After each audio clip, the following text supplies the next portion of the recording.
Ողջույն 24-ի եթերում հետագից Նևես Նարեկ Գալստյան, այսօր ես իմ տաղավարում հյուրընկալել եմ Երևանի Պետական համալսարանի միջազգային հարաբերությունների մինչև վերջերս դասախոս, իրավաբանական գիտությունների թեկնածու, դոցենտ Սահակ Մանուկյանին։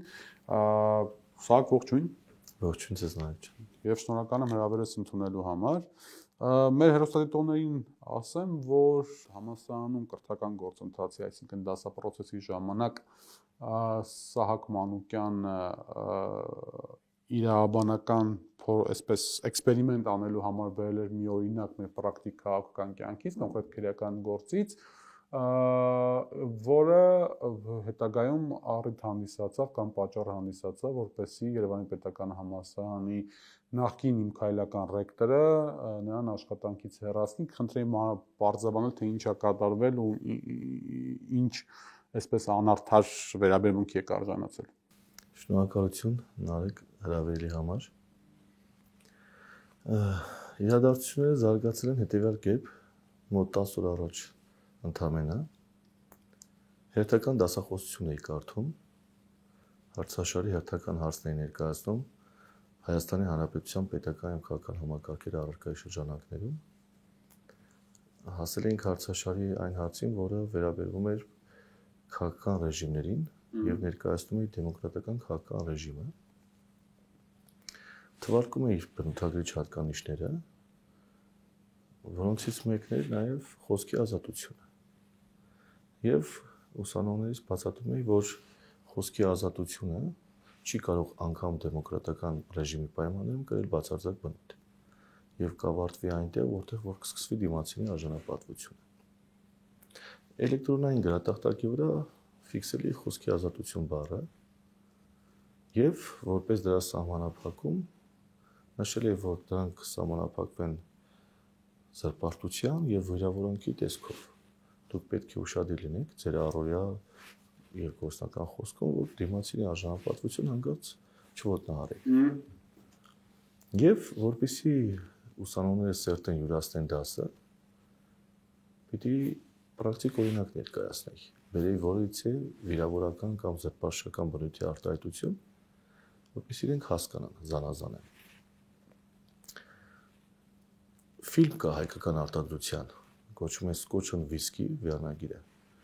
որտեղ երկու դերասաններ են, մեկը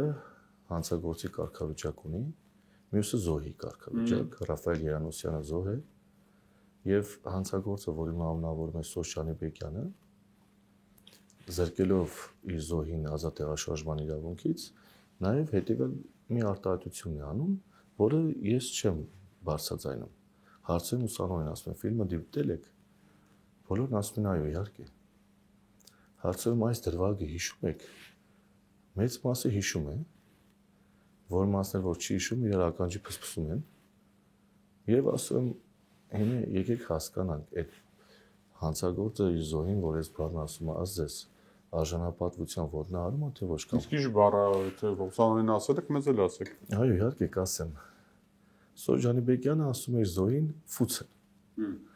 Մի քանի արտահայտություններ ասում, բայց այդ բառը առանձնացնենք եւ գրատախտակին գրում եմ այդ բառը չարտասանելով։ Հետո հարցում եմ ասում։ Այսինքն ցույց տալու համար պրակտիկ իրավիճակը, եթե մեկը մյուսին այդ բառով դիմում է, դա վիրավորանք է, թե զրպարտություն։ Թե զրպարտություն է։ Հարցը sense դնենք, արժանապատվության ոտնահարում է, թե ոչ։ Եթե դրական է պատասխանը, գնում ենք առաջ։ Այդ դեպքում վիրավորեց, թե զրպարտեց։ Ուսանողները չեն կողմնորոշվում այդ երկու տերմինների մեջ, թե որն է։ Եվ այս ստիպված մոտ 40 րոպե նվիրում եմ դասախոսություն երկու տերմինների նրբերանգներին եւ տարբերություններին։ Այսինքն զրպարտության եւ վիրավորանքի։ Իրարից ինչով են տարբերվում եւ այլն եւ այլն։ Եվ վերջում որպեսզի հասկանամ, թե վերջնականապես ամրապնդվել է իրենց գիտելիքները, նաեւ իրական դեպքից, ոչ թե ֆիլմից գեղարվեստական, այլ հենց այդ բառի հետ կապված մեկ ուրիշ օրինակ։ Ասում եմ, ռեժիսորը կարող է իրեն թույլ տալ նման բառ ասել, բայց սա մտածածին է։ Իրականում եղել է 2022 թվականին, սա հենց 3 տարի առաջ եղել է նմանատիպ իրավիճակ 2022 թվականի դեկտեմբերի 9-ին։ Երբ որ Բրյուսովի Վալերի Բրյուսովի անվան պետական համալսարանում տեղի ունենում ռեկտորի ընտրություններ։ Ես այդ ժամանակ աշխատում էի համալսարանում որպես պրոռեկտոր եւ իմ աշկի դիմացը այդ իրադարձությունները կատարվել են։ Այդ բարի հետ կապված եւ ուսանողների ուշադրությունը հրավիրում այն հանգամանքի վրա, որ նույն անձի կողմից, նույն վայրում, նույն բարի վերաբերյալ հարուցվել է մի հատ քրեական գործ, մի հատ քաղաքացիական գործ։ Ու իրենց մեկը մյուսին այդ բառով ա դիմել, այդ ընտրությունների process-ի ժամանակ կոնֆլիկտ ա եղել, ինչ որ, հա, հասկացա։ Չէ, կոնֆլիկտ չի եղել։ Այդ բառը հնչել է։ Եվ ըստ էության ասում հիմա կարող եք ասել քրեական գործի շրջանակներում եւ քաղաքացիական գործի շրջանակներում այս բառը ոնց կդրսևորվի։ Ընդ որում այնքան հետաքրքիր է, որ այդ իրավիճակում, եթե առաջի դեպքում մենք հանգեցինք այն եզրակացության, որ վիրավորանք էր, այս դեպքում թե վիրավորանք էր, թե զրպարտություն։ Որպես կանոն նման դեպքերը խիստ հազվադեպ են լինում, այդ բացառիկ օրինակը կարողացա ներկայացնել։ Եվ մեկնաբանեցի, թե ինչու այս դեպքում գնաց վիրավորանք, քրեական գործով որակվեց վիրավորանք։ Քաղաքացիական գործով որակվեց որպես զրպարտչական բնույթի արտահայտություն։ Ընդ որում, այսինքն քաղաքացիականի պարագայում զրպարտչական ա լինում, վիրավորանքը քրեականացված է։ Չէ, վիրավորանքը այդ բառը մեկնաբանեցին որպես հայհոյանք, երբ որ հաղորդում ներկայացրեցին հանցագործության մասին, հետագայում ում վրա որ քրեական գործ էր հարուցվել, այդ անձը դատանով արդարացվեց, որովհետև հիմնավորվեց, որ այնտեղ ըստ էության հայհոյական խոսք չի հնչել, այլ վիրավորանք պարունակող բառ է, խնդրող առարկա բառը։ Իսկ դրան ինչպես հասանք, ես ինքս նաև փաստաբան եմ, դուք գիտեք Նարեկ ջան, եւ իրականացրեցի փաստաբանական հարցումներ։ Մասնավորապես Հրաչյա Ճարարյանի անվան լեզվի ինստիտուտին հարցում իրականացրեցի Գիտությունների ազգային ակադեմիայի, ինչպես նաև հենց նույն Երևանի պետական համալսարանի դիմեցինք հայոց լեզվի ամբիոնին։ Այլ մարմինների դիմեցինք ներպետական, բազմաթիվ փաստաբանական հարցումներ արել։ Այդ հարցումներից մենք հասկացանք, որ բառի ծագումնաբանությունը հայկական չէ, հայերենից չի բխում, այլ ռուսական ժարգոնային բառապաշարից է բխում։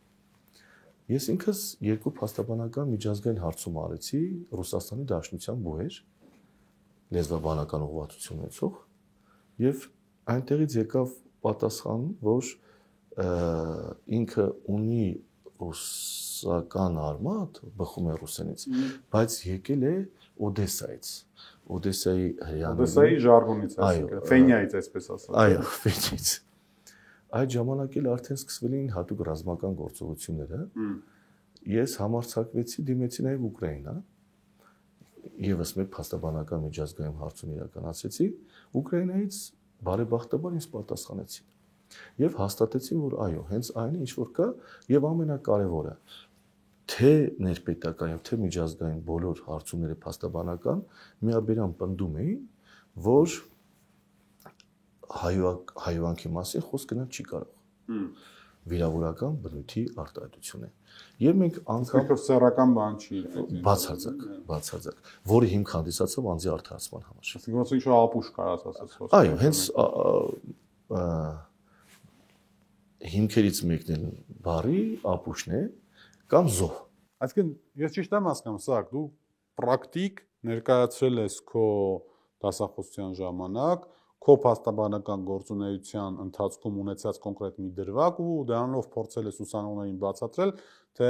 որտեղ է սկսվում քո իրավունքներն ու ազատությունները եւ որտեղ է վերջանում քո իրավունքներն ու ազատությունները մարդու հետ շփումների ժամանակ, անգամ եթե դու ինչ-որ հանդիմանական այսպես խոսք ես ուզում ասես։ Այո։ Ի տարբերություն լսանում գտնվող մեկ ուսանողու դուք շատ արագ հասկացաք, ավելի կարճ ժամանակահատվածում շատ։ Դե ես անցել եմ այն։ Հետո ընդ որում նաև փորձաքննություն է նշանակվել դատանի կողմից մեր փաստաբանական հարցումների հիման վրա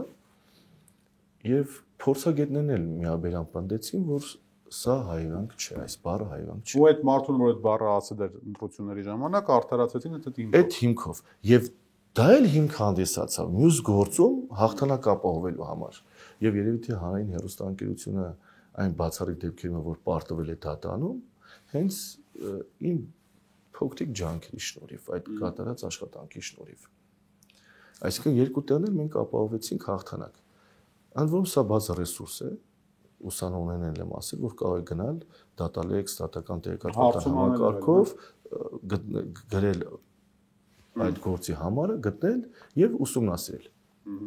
Եթե ձեզ ավելի մանրամասն հետաքրքրում է։ Իսկ ուսանողներին առաջընկնելով ասեմ, որ շատ հետաքրքրեցի զարմանալից, բավականին մեծ աշխուժություն է ստացել։ Դե հա, հասկանալի է, որտեղ բառը իրանից բան է ենթադրում, որոշակի այսպես եւ ըստ էության անգամ դասի ավարտից հետո էլի անդադ հարցեր մոտ 7-10 ուսանողներ կային լսանում, որոնցից մեկը ինձ լսելու եւ հասկանալու փոխարեն որոշել է, որ պիտի զբաղվի մատնությամբ։ Առանց ինձանից թույլտվություն հարցնելու։ Արգելված արանք է կատարում, որը արգելված է Հայաստանի Հանրապետության քրեական օրենսգրքով։ Նա ինձ գաղտնի նկարահանում է։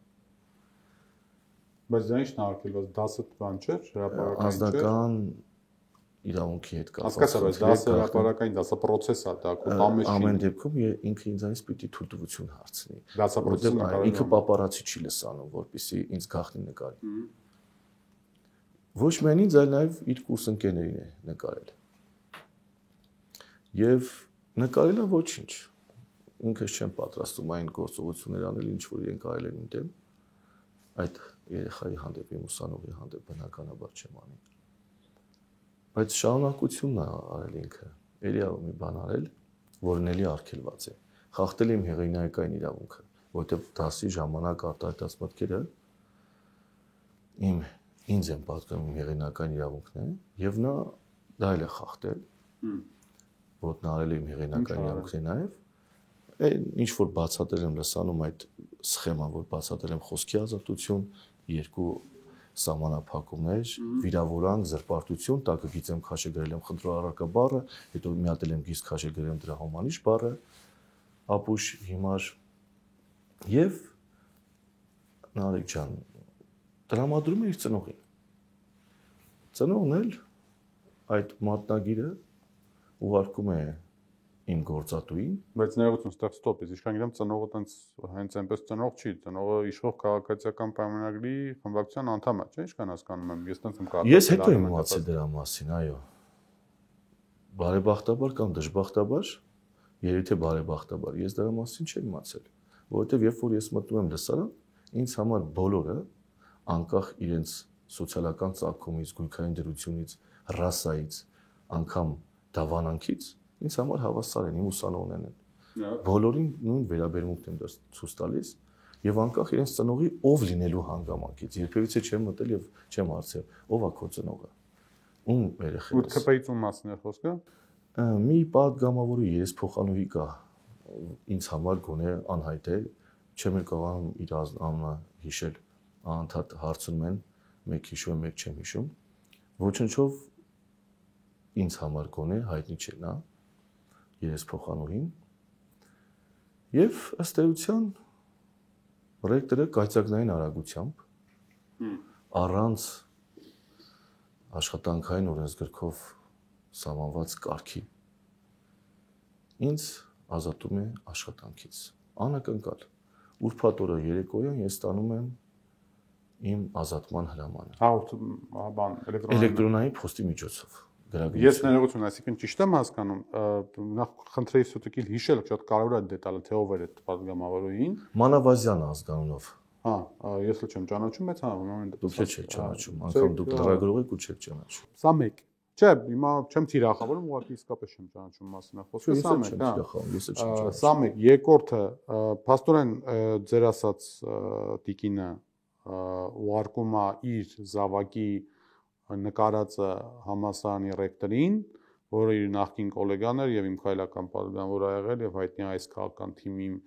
մաս կազմելու, նաեւ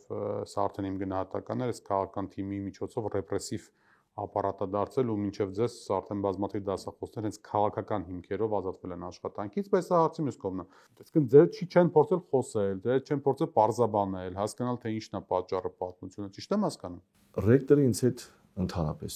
շփում չի ունեցել։ Ռեկտորը ինձ առանց անգամ բացատրություն չի պահանջել։ Ինձ հետ խոսել է իմ դեկանը, ամբիոնի վարիչի ներկայության եւ փող դեկանի հանրային կառավարում ամբիոնից, ասկան Ագլյան Վահագնը։ Ագլյան Վահագի ներկայության ինձ կանչում են սարսափահար, ասում են արի համալսարան, ես էլ նայում եմ իմ գրաֆիկը այդ օրը համալսարանի հետ կապված ոչինչ չունեմ։ Ոչ լուծարկ ունեմ, ոչ միջանկյալ քննություն ունեմ, ոչ դասախոսություն ունեմ։ Իմ համար զարմանել է թե ինչ են ինձ կանչում։ Ես էլ այդ օրը պիտի մասնակցեի հողարկավորության, ասեմ կներեք, բայց չեմ կարող էլի գալ, որովհետև պիտի գնամ հողարկավորության։ Հիմա խոսակցությունները այնպես ստացվում, որ ասում են ոնց որ թե հասկացում են, որ թող արի ավելի կարևոր պիտի լինի, հետո հասկանում եմ, որ ես պիտի գնամ հողարկավորության ամեն դեպքում, ասում կավարտվի կգամ, բայց խնդրեմ ասեք ինչա պատահել։ Անհանգստացա արդեն ես ձեր անհանգստությունը ինձ էլ փոխանցվեց։ Չհամարձակվեցին հեռախոսով ասեն, վախեցան, երևի թե կամ չգիտեմ ինչ։ Բայց այդ գաղտնապահությունը չի հասկանում։ Գնացի համալսարան։ Դու արդեն ստացել էի նամակը։ Չէ, նախքան նամակը ստանալը։ Մի 4-5 օր է եղել։ Մոտեցա դեկանին, ամբիոնի վարիչը նկարը ցույց տվեց, այդ աղջկա կողմից նկարածը։ Ասում է, «Էս ճիշտ նկար է»։ Դե ասում հա իհարկե ես եմ գրատախտակի կողքը կանգնած, դաս եմ բացատրում, ինչի պետք է սխալ լինի։ Ընդ որում երեկվա դասախոսություն, այո, թարմ, շատ թարմ է, իհարկե ես եմ, նկարում պատկերված է, ես եմ, գրատախտակը վրի գրվածը, ինն է վրայի գրվածը։ Ինչն է խնդիրը։ Հա ինչ խնդիր կա այստեղ։ Բա բառը կարդում ես։ Ասում այո, կարդում եմ։ Դուք էլ չեք կարողանում կարդալ, ձեռագիրս չի երևում։ Ես բժիշկ չեմ, երկրորդ մասնագիտությամբ բժիշկ չեմ։ Բա բառը կարդում ենք, հա, ասում ինչ խնդիր կա։ Եվ ասում եմ, ինչ իրավիճակում ոնց որ քիչ առաջ ձեզ ներկայացրեցի, ու ասում եմ, այդ կոնտեքստի մեջ է եղել, որովհետև եթե ես վիրավորանք եմ բացատրում, ես չեմ կարող գրատախտակին գրել սիրուն բառը։ Առնվազն պիտի գրեմ այնպիսի բառ, որը դիմացինի արժանապատվությունը կարող է ոտնահարել։ Որտեղ որը քո փաստաբանական կարիերայի ընթացքում դատական գործերի հիմք է եղել, հարցումներ ա եղել, հրապարակային դատավարություն ա եղել, սա եղել։ Ոչ թե ես եմ հնարել ինչ որ մի հատ բառ արտահայտություն, այլ հիշելով իմ գործերը, պրակտիկի օրինակ, պրակտիկով ֆիլմ եւ իրական դեպք։ Ֆիլմը կապվելով իրական դեպքի հետ, որպեսզի ավելի ամրապնդվի ուսանողների հիշողության մեջ։ Եվ իրանց ասում եմ, բախտս բերել է, ես բռնաբարության դասին չեմ հասել, բա որ հանկարծ ես բռնաբարության դասին հասնեի, ինչ պիտի դուք ինձ ինչ նկար պիտի ցույց տայիք։ Երբ որ կա մի հասկացություն, դե այդ հասկացությունը պիտի բացատրես, իրերը պիտի իրենց անունով կոչես։ Ես չեմ կարող թեմայի վերաբերել այլ օրինակ ներկայացնել։ Դասն եմ ներկայացել, ինչ խնդիր կա, ինչ եք տեսնում։ Այդ բան է, բոլորը 10 նախ հայոյանք չի։ Նախ հայոյանք չի։ Երկրորդը բոլորն էլ չափահաս մարդիկ են։ Ուրիշ հանգամանքի վրա հրավիրենք հեռուստադիտողների ուշադրությունը։ Ֆիլմը երբ որ ներկայացվում է, հեռարձակվում է գրեթե բոլոր հեռուստաընկերություններով, հանրային մուլտիպլեքսում ընդգրկված եւ ոչ հանրային, այդ ֆիլմը երբևիցե այդ բառի վրա ցենզուրա չի դրվում։ Այո, ցենզուրան չի դրվում։ Այսինքն այդ բառը հնչում է։ Ինչը նշանակում է, որ մեր հանրային ծառայությունների կարգավորող հանձնաժողովը կամ հեռուստատեսության եւ ռադիոյի հանձնաժողովը, որը մշտադիտարկում է իրականացնում եւ չի կարելի այլ բնույթի արտահայտություններ հեռարձակել, եթե դա ցենզուրա չի դրվել, նշանակում է իրենք էլ վարչական մարմինը, որը վարչահայտություն է իրականացնում, համարել է, գիտակցել է Երևան ինպես հարցումներ իրականացնել եւ ողջել է, որ այդ բառը հայվանք չէ, ուստի հեռարձակվել է անկաշկանդ առանց ցենզուրայի։ Դա էլ եմ իրենց ներկայացնում։ Վերջը իրենք ասում են մենք քեզ հասկանում ենք։ Բայց ասում ով ինչ չի հասկանում։ Ով որ չի հասկանում, եկեք միասին կամ առանձին գնանք, ես իրեն բացատրեմ։ Սա դասական երևույթ է, նյութ տեսական համեմված պրակտիկ օրինակով։ բոլոր դասախոսները թնարկը կիրառում են։ Ես էլ եմ դասախոս ունեցել եմ ինձանից առաջ հարյուրավոր պրոֆեսորներ, ովքեր որ ինձ դասը յուրացնելու համար բերեն օրինակներ, ես էլ իմ պրոֆեսորներից սովորել եմ այդ հնարքը, ես էլ եմ կիրառում։ Եվ ընդ որում, եթե նայենք հենց նույն իմ գործատուի կողմից անցկացված սոցհարցումները յուրաքանչյուր կիսամյակի ավարտից, ուսանողների գնահատականը տրված ինձ եւ իմ դասախոսությունին բավականին բարձր են։ Այսինքն իմ պրոֆեսորներից ես յուրացրել եմ նյութը մատուցելու ձևերը։ Դրա մասին վկայում են հենց իրենց հասկացած սոցիոլոգիական հարցումները։ Այսինքն ներսի բանը բավական բարձր է քո։ Այո, դրանք բաց ռեսուրս են, իրենք տիրապետում են, վերջի 10 տարին անընդմեջ ես ամենաբարձր վարկանիշն եմ ունեցել։ Դա էլ ըստ էության այդ փաստարկն էլ իրենց համար հիմնավոր չհամարվեց եւ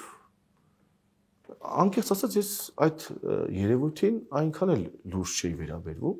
որովհետեւ ինքս համոզված էի եւ համոզված եմ եւ համոզված կմնամ, որ թույլ չեմ տվել դասախոսի պաշտոնի ազնագրով սահմանված որևիցե լիազորության, իրավասության, իրավունքի կամ պարտականության խախտում կամ էթիկայի խախտում, ակադեմիական միջավայրին ոչ հարիր բառապաշար չեմ օգտագործել։ Իմ համոզմունքը չի կարող փոխվել, որովհետև իմ համոզմունքը հիմնված է Հայաստանի Հանրապետության դատարանների կողմից կայացրած վճիռների օրինական ուժի մեջ մտած հանգամանքով։ Եթե դեռ այդ գործերը քննվեին եւ օրինական ուժ ստացած չլինեին, միգուցե ես իմ խոսքին կասկածեի։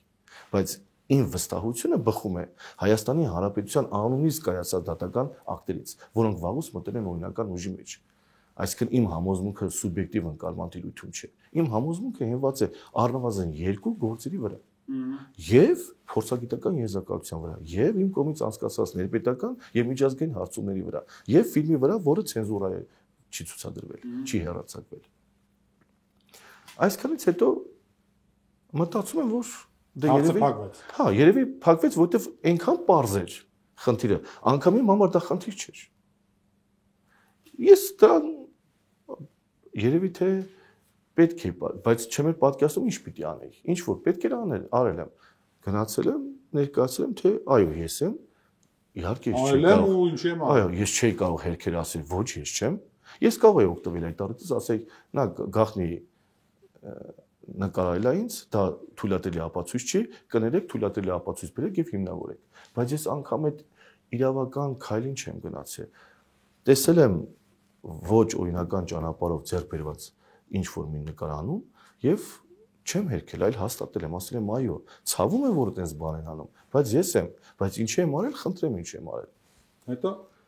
Հետո երևի թե իմ փաստարկը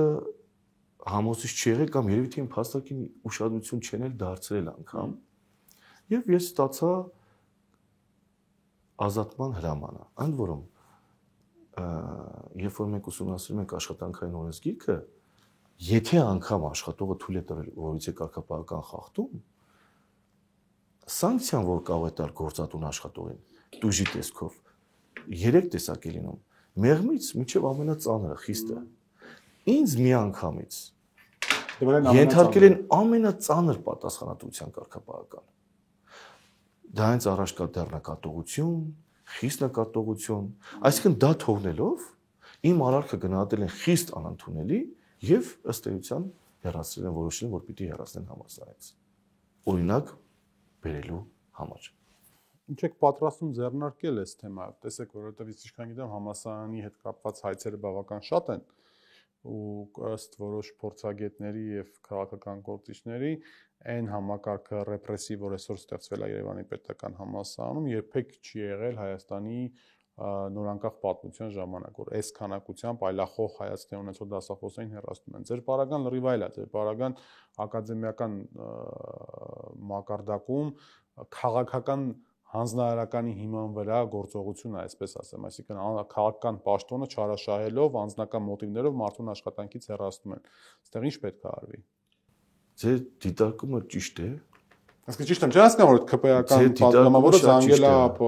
համալսարանի։ Ընդ որում, գիտեք, տարանակը որն է, որ երբ որ մենք ուսումնասիրում ենք սահմանադրությունը կամ ազգային ժողով կանոնակարգ սահմանադրական օրենքը, ապա այնտեղ գոնե ինչ չի հաջողվել գտնել մի նորմ,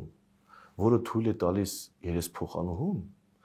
իր անմիջական ենթակայության տակ չգտնվող կրթական հաստատության դասախոսին ազատելու հարցով զբաղվել։ Նա օժտված է մանդատով, որի լիազորությունը թվարկված են սահմանադրության և սահմանադրական օրենքով, որոնք որից է աղերս չունեն դասախոսին ազատելու գործընթացի հետ։ Ինչ պիտի անել։ Պիտի բողոքարկել դատական կարգով։ Բայց հույսով եմ դատանները ինձ ի տարբերություն գործադուի ճիշտ կհասկանան։ Հասկանան, չհասկանան, խնդիրը այստեղ, գիտեք, հենց նույն երեսփոխանուհին հայտարարում ասում է, թող գնա իր գործատուի հետ իր հարցերը լուծի, թող բողոքարկի այլն։ Տեսեք, իրենք անում են մի երևույթ, որի իրավունքը չունեն անելու, իրենց պաշտոնական լիազորությունները չարաշահում են, անձին գցում են գործազրկության վիճակի մեջ, հետո ասում են, դե թող գնա, տարիներով դատական ինքը ինչ ասում է, հետո երբ որ աշխատողը հաղթում է, Երևանի պետական համալսարանի բյուջեից վճարում է ահռելի գումարներ եւ այդ գումարները, որոնք որ պիտի ուղղվեին հենց այդ երեսփոխանուհու երեխայի համար կրթական միջավայր, ավելի լավ միջավայր ստեղծվելուն, զրկվում է այդ երեխան այդ միջավայրից եւ գնվում է ինչ-որ մեկի խախտված իրավունքների վերականգնմանը, ռեստիտուցիոն փոխհատուցումների են գնում։ Այսինքն, եթե ինքը մտածում է իր երեխայի բարձրագույն կրթություն ստանալու մասին, արդյունավետ, արհեստավարժ, ակադեմիական միջավայրին հարիր, ապա զանգը անելուց առաջ նա պիտի մտածեր հետևանքների մասին, որովհետև այնքան իմ գնահատմամբ անհիմն է, որ տուժելու է իր երեխան վերջնարդյունքով, ոչ թե ես։ Եվ ոչ միայն իր երեխան է տուժելու, այլ կուրսի մնացած 70 ուսանողներն են տուժվելու։ Եվ այստեղ մի ուրիշ խնդիր կա։ Երբ որ ինչ-որ փոքրամասնություն մի կարծիք է հայտնում, ողջամտությունը ենթադրում է, որ պիտի գնալ կուրսի մնացած ուսանողների կարծիքն էլ հարցնել։ Չէ՞ որ միայն նա չի այնտեղ ուսանող։ Հարցնել տեսնել իրոք Մանուկյանը այնպիսի բան է ասել կամ այնպիսի արարք է թույլ տվել, որ ամբողջ բուհում գտնվող ուսանողների կամ ավելի կենտրոնանանք այդ կուրսի ուսանողների վրդովմունքն է առաջացրել։ Ես ստացել եմ թե հրապարակային իմիջի տակ, թե անձնական հենց իր կուրսեցիներից շատ նամակներ, ովքեր որ ասում են, որ պարոն Մանուկյանի դասի ներկա եմ եղել եւ պարոն Մանուկյանը իր դասի ժամանակ ոչ մի խախտում թույլ չի տվել։ Ընդհակառակը իր շնորհիվ բերած օրինակների շնորհիվ ես դասը ամենալավն եմ յուրացրել։ Դե ինչպես ասում էր հանգուցյալ գեներալ Մամել Գրիգորյանը, չագուշնել է իրան ձեռքում, մեղնել է իրան ձեռքը, այդ տրամաբանությամբ են առաջ։ Հասկանալի է, դա այնքան պարզ է, շատ հասկանալի է, բայց տուժում է բարձրագույն կրթությունը, տուժում է ուսանողը, տուժում է դասախոսը եւ վերջն արդյունքում տուժում է Հայաստանի Հանրապետությունը, որովհետեւ եթե վերջին 10 տարվա սոցիոլոգիական հարցումների արդյունքում եւ ներքին շահառուի կարծիքով լավագույնին դու հեռացնում ես սոսկ մեկի կամակորության պատճառով, իմ գնահատմամբ դա բարձրագույն կրթությանը հասցվող ամենաառելի վտանգն է։ Ով է գալու ինձ փոխարինի, ով որ գա արդեն, եթե նա խոհեմ մարդ լինի, պիտի նախընտրի լռել, քան թե խոսելը, որովհետև իր նախորդը խոսեց եւ կայծակնային արագությամբ հեռացվեց։ Նա եւ պիտի գա եւ լռի լսա։ Բայց Իշոնի վեճեր, այսինքն կարող է դատական ակտերով դու կարողանաս վերականգնես համասարան։ Կարող է, բայց այդ ժամանակը, այն էներգիա, որ ես ծախսում եմ, 3 տարի կարող դատական։ Այո, ինչ որ մեկի կամակորությունը հաղթահարելու համար, ես կարող էի դա ծախսել այդ էներգիան լսանում ուսանողներից ավելի արհեստավարժ մասնագետ դասելու համար։ Ես ու Սահակը քանի որ իրար հետ բանով ենք խոսում, մենք կուրսընկերներ ենք, էլի, այսինքն եւ ընկերներ ենք եւ կուրսընկերներ ենք ու ուզում էի մեր կյանքից էլ պրակտիկ օրինակ վերել։ Հիմա որ դու պատմում ես, ասում ես, որ ինչ որ մեկը նկարել է, ուղարկել է եւ այլն, ասենք մեր ուսանողական տարիներին էլի հեռախոսներ դեռ նոր էին ստեղծվում, բայց կային էլի,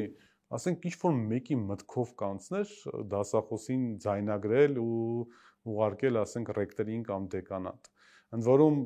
մեր կուրսը ակտիվ կուրս էր բավական, կային բազմաթիվ քաղաքական եւ ոչ քաղաքական կարծիքներ ունեցող եւ այլն, ու այսպես էլի, այսինքն ինչ որ բաներ կար, բարիերներ կար, որ չպետք է անցնվեր, դու դրա մասին մեզ չեն սովորեցնում ենք, դա ներքին այսպես գիտակցությամբ էինք այդ հարցին։ Նարեկ ջան, դուք հիշես, երբ որ մեր պրոֆեսորները մտնում էին մեծախոսները մտնում էին լսան, մենք համակ ուշադրությամբ փորձում էինք լսել իրենց, ընդ որում ով էլ որ մի հատ խոսում էր, սաստում ենք, ասում ենք լարի, որ ոչ մի բառ բաց չթողնենք։ Ես ինքս այնքան էի լեկցիա գրել, որ միջնամատից վրա մեծ մի կոշտ էր առաջացել, որովհետև իմ հիշողություն չէր բավականացնում ֆիքսել ամբողջությամբ եւ ստիպված հանձնում էի թղթին, որպեսզի կարողանայի հետագայում վերհիշել եւ այդ մտքի գոհարել։ Չէ, բայց բացի դրանից ես հիշում եմ մի անգամ հաճ դեպք պատահել դասախոսի հետ մեր ժամանակ, երբ որ կոնֆլիկտ առաջացավ, 1-2 անգամ լավագույն պարագայում այդ 4+2 տարիներին, որ իրար հետ սովորել ենք, ու դա այսպես համընդհանուր միջոցներով այդ հարցը լուծվեց, բան արեց, չհասավ մինչև ես իմ վերինացիաներ եւ այլն, ու օրինակ ես չեմ հիշում մեր ուսանողական տարին դասախոս հեռացնել այդպես մի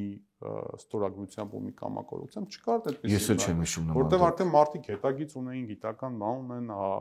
արժանիքներ ունեն, հարգանք ունեն, անցած ճանապարհն այդքան հեշտ չի մարդու կենսագրության վրա միանգամից մի ստորագրությամբ խաչ դնել, էլի, ու էսի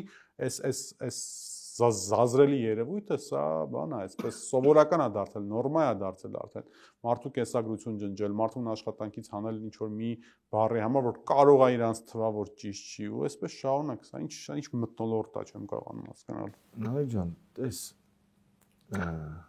ես իր հետ կոնֆլիկտ չեմ ունեցել։ Ես իրեն դեմքով չեմ էլ ճանաչել միջև այդ մատնագիր ներկայացնելը։ Թե հիմա նայ, հետո ինձ ուսանողները իր նկարը ուղարկել են, որ ես հիշեմ ինքը ով է։ Արի այսպես հարցի մոտենանք։ Միգուցե եւ ասենք ուսանող աղջիկա դեռևս չունի այդ կյանքի փորձառությունը եւ այլն, ինքը ինչ որ բան արել է, այսինքն ես օրինակ այդ դա ամենասարսափելին դա չեմ համարում, չնայած դա առաջին հայացքից անշուշտ որոշակի առումով անընդունելի է։ Ավելի սարսափելի եմ համարում դա այնց հետո գնացող գործողությունները, որ այլևս քաղաքական իշխանության ներկայացուցիչը ազդում է իր գործընկերոջ վրա, որպեսզի արագ է հարցը լուծի, որովհետև իմ աղջիկը տենց իրան վատ է զգացել դասի ժամանակ դասախոսի վերած օրինակից էլի, ընդ որում օրինակ, որը որ հանրային հեռուստաընկերությամբ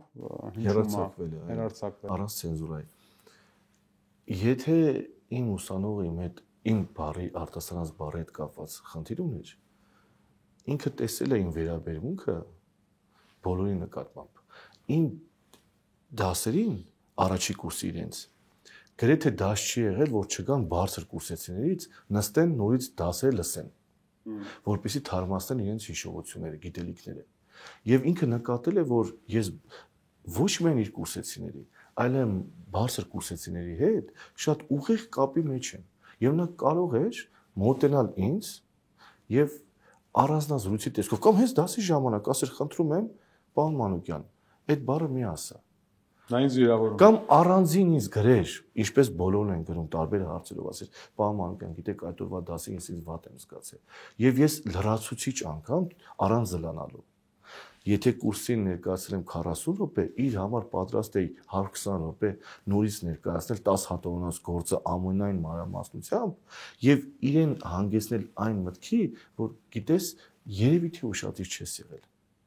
երևի ուշադիր չես եղել որ այդտեղ խնդիր չկա եւ ինքը կյուրացնի նյութը հիմա տեսեք նայ ջան ասում ես թե անթույլատրելի ես էլ եմ կարծում որ անթույլատրելի է որովհետեւ իմ գիտամանկավարժական գործունեության ստաժը հավասար է երեսփոխանուհու աղջկա տարիքին։ Իմ հրապարակած գիտական հոդվածների, մենագրությունների, ուսումնական ձեռնարկների քանակը, որ շարեմ իրար վրա, այդ երեխայի հասակի չափ է լինելու։ 1.5 ամսվա ուսանողի, մեկ ուսանողի, ոչ թե ամբողջ կուրսի կարծիքը փաստորեն ավելի ծանր եղավ, քան իմ շուրջ 20 տարվա գիտամանկավարժական գործունեության ուսանողու ծնողի քաղաքական պատկանելությունը ավելի ծանր եղավ։ այսօրվա իրականություն։ Դու իզուր ես ֆիքսում այդ երեխայի վրա, որտեղ երեխան կարող է իրան թույլ տալ ամեն ինչ, այսինքն չասեմ ամեն ինչ, բայց ինչ որ սխալվել ես անելալ, մենք էլ ուսանող տարիներում ինչ որ հարցերում բազմիցս սխալվել ենք։ Այստեղ շարունակությունն է, որ թե ես այդ հարցով գնայի օրինակ հորս մոտ ու ասեի պապ ջան, սենց բան ա եղել, իմ դուրս չի գալիս, հայրս ինձ կարող է սաստեր ու ասել տղա ջան, օրինակի համար, սա համար արվել, կամ ասել մոտեցի դասախոսիդ հարցրա ինչի է նման օրինակ բերել, ոչ թե միանգամից, չգիտեմ, վազային ու բաներ գրեին, բողոքագրեր գրեին, էլի։ Բայց նորից սա մեր իրականությունն է, այսօր այդ գծերը ցավով պիտի արձանագրենք, այո։ Ցավով պիտի արձանագրենք, որ սա մեր դառ իրականությունն է, եւ ես իմ գործընկերներից ստանում եմ բազմաթիվ նամակներ, հեռախոսազանգեր, եւ նրանք ուղղակի տարակուսած են, ապշած են այս զավեշտից։ Հիմա իրանք ասում են, մենք չենք պատկերացնում, թե լսանում ոնց ենք մեր խոսքը կառուցելու։ Ինչ լավ, ոնց անենք, որ շուրջ 7 տասնյակ ուսանողներից մեկին հանկարծ մի բան դուրը չգա ու մեր բախտից էլ իրացնողը լինի երեսփոխանուհի կամ երեսփոխան իշխող խմբակցությունից մեզ էլ կազատեն համալսարանից։ Ինձանից զանգում մաստեր կլասներ են պահանջում, ասում կարող ես գալ մեզ դասավանդել, թե ինչ չասենք լսարանում։ Ցավալի իրականություն։ Շնորհակալ եմ շատ։ Ես եմ շնորհակալ։ Հրավերս ընդունելու հաջողություն եմ մաղթում, վստահաբար ասում եմ, որ 24-ը այս դրվագը որպես հանրային անարդարության ցուցունօրինակ վայելուի հուշահարության կենտրոնում, ուստի դու այդ առումով ունես մեր աջակցությունը հանրայնացնելու եւ լուսաբանելու այս թեմայի շուրջ ունեցող պրոցեսները, որովհետեւ գիտես ակադեմիական միջավայրում քաղաքական կապրիզները չպետք է լինեն եւ համասարանը չպետք է ռեպրեսիվ